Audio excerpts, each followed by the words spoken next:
বিসমিল্লাহির রহমানির রহিম কুল্লু নাফসিন যায়িকাতুল মাউত সুম্মা ইলাইনা তুরজাউন। বলেছেন তাদের সকলের স্মরণে আজকের এই কাইমারা জানাজা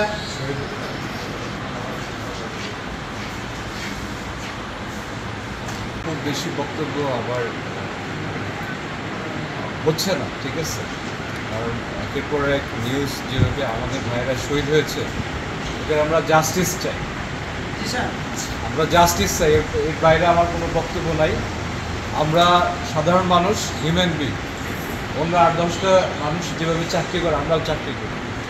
চাকরির পেশাগত দায়িত্ব পালন করতে যে আমার ভাইয়েরা যেভাবে শহীদ হয়েছে, এটার ন্যায় বিচার আমরা চাই।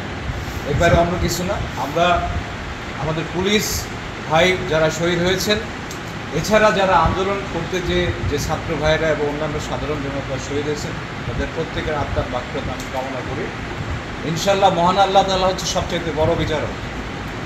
মহান আল্লাহ তাআলা সমস্ত অবিচার অন্যায়ের বিচার করবে, এটা আমাদের আত্মবিশ্বাস আছে।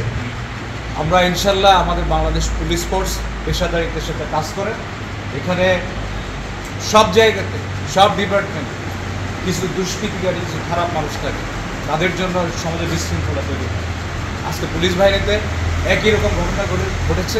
কিছু আপনার অপেশাদার পুলিশ সদস্যের কারণেই আজকে আমাদের পুলিশ বাহিনীর ইমেজ এই অবস্থায় দাঁড়িয়েছে। ইনশাল্লাহ আমরা ঘুরে দাঁড়াবো।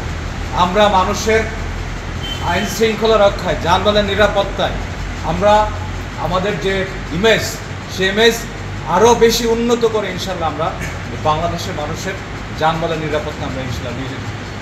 ধন্যবাদ। আমি আল্লাহর রাস্তায় কারণ বিহিয়া ফরজে কেবল নামাজ পাঠ করতে সহকারে এই মামলার পিছনে আদায় করছি। আল্লাহু আকবার। আমি আল্লাহর রাস্তায় কারণ বিহিয়া ফরজে কেবল নামাজ পাঠ করতে সহকারে এই মামলার পিছনে আদায় করছি। আল্লাহু আকবার।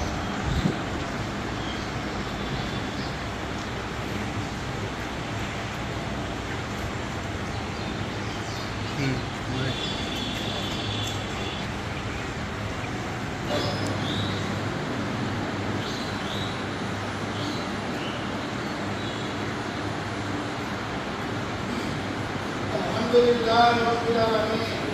ربنا ظلمنا انفسنا وان لم تغفر